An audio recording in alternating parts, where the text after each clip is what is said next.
Hello, my name's Gary Sherborne. I'm reporting for ZeroGov. This is Boscombe Crescent, and we want to ask the question, is Boscombe West overdosed on rehab?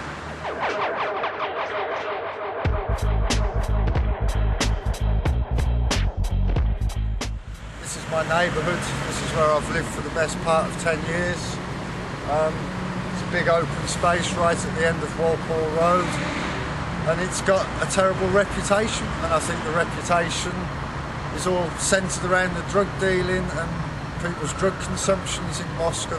One of the reasons that I'm reporting today is that the police are sort of endeavouring to increase their police powers, and they want to start stopping and searching people for no good reason in the neighbourhood. People are going to be walking down the street and the police are just going to pull up and stop and search them.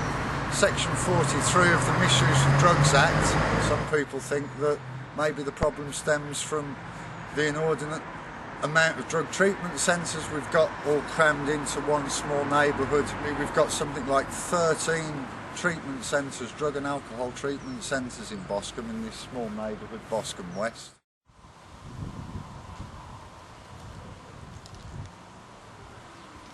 At the moment I'm outside Dr. Peter Turnbull's surgery, which is about 50 yards down the road from Walpole Crescent.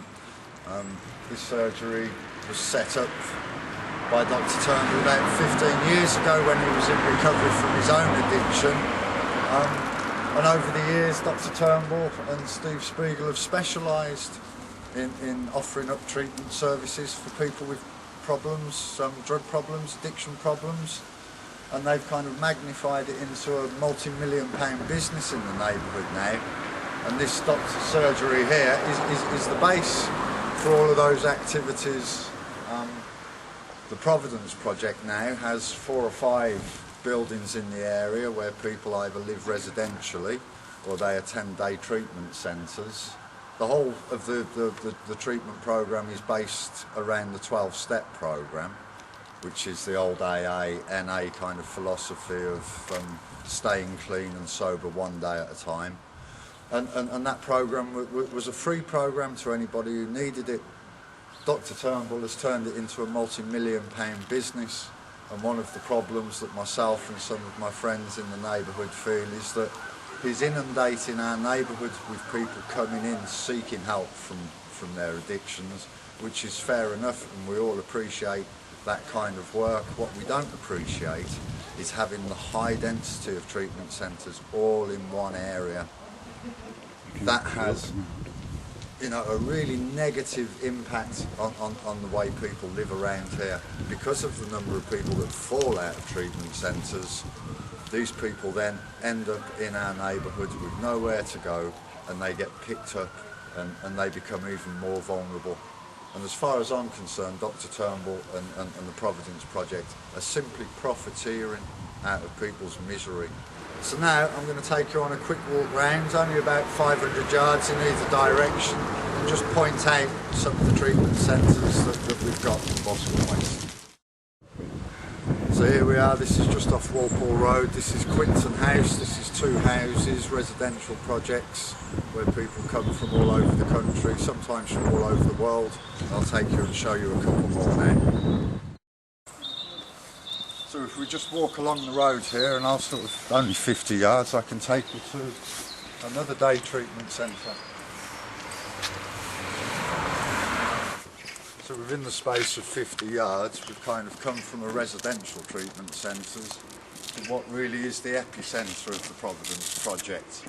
This is where people from all over Dorset get sent on drug treatment orders from the courts. A lot of people maybe volunteer to go into treatment. But this is the centre here.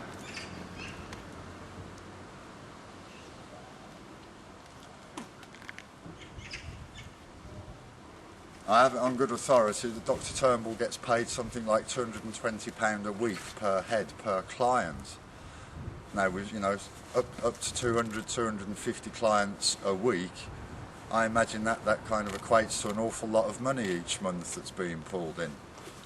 One of my major concerns is that when people leave the treatment centres, or when they kind of bail out or fail to complete the treatment centres, that they're right in the centre of our neighbourhood. And every time we try and address the problems of antisocial behaviour on the streets, drug dealing,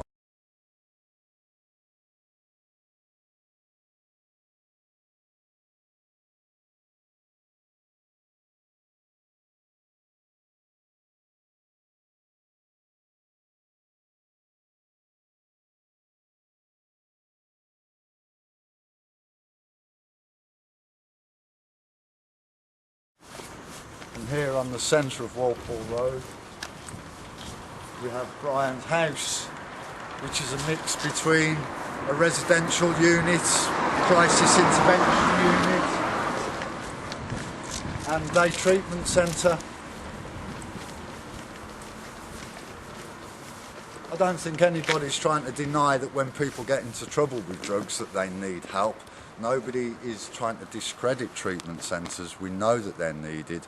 What we're trying to suggest is we don't need so many of them, all in the one area.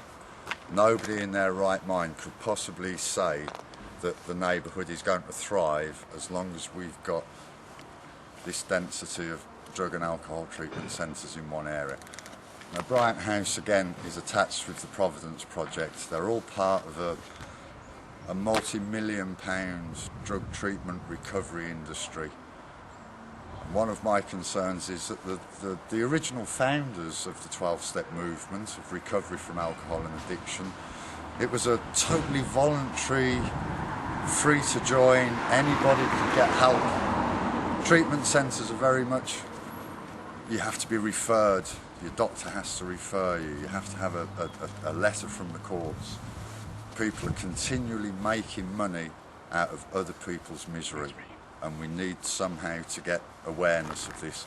So I'll just walk round and I'll show you another residential unit that's managed by another drug treatment agency, but again it's only 50 yards, 100 yards in the other direction.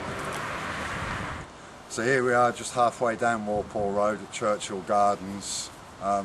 I think it was only about a month or so ago when a body was kind of left lying in the middle of the park for most of the day. It was quite disturbing for some of the residents and some of my friends who live around the area. Apparently the body was left for quite some time just lying in the middle of the park. It was another drugs overdose, it was another fatal unintended consequence.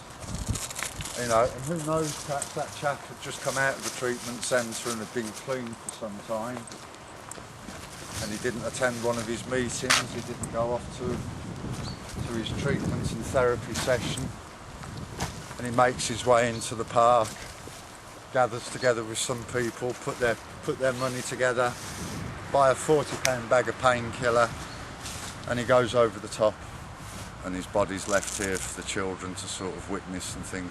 These are just, they're not everyday occurrences in Boscombe, but they happen regularly. So I'm just going to walk across the park and just point out another one of the residential units that we've got in the neighbourhood. They're lovely houses where these people are coming, and I'm sure that more people get help and assistance than fall through the net. And I'd like to try and emphasise that we're not having a go at treatment centres. What we're trying to point out is that perhaps we don't need so many in the one area. On here, this house here is another residential unit for people that can come and stay, and they attend their AA and CA meetings during the day and then live together, I think up to 18 weeks.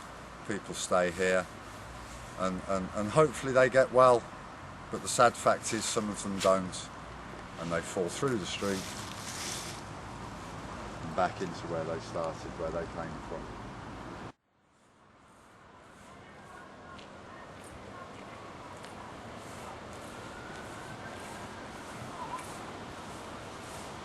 So I've just walked 5 minutes from where we were over at Churchill Gardens, and I'm now in Station Approach at the back of Kings Park. This is where we've got some more treatment services for drug and alcohol addictions. We've got the community services, Sharp, Bournemouth and Paul. This is a multi-agency facility. I think Bournemouth Borough Council Drug and Alcohol Action Team finance this one. A lot of the money comes through the National Treatment Agency. In the building next door we've got the clubhouse, which is run by the Crime Reduction Initiative. The Crime Reduction Initiative are a charity based in Brighton.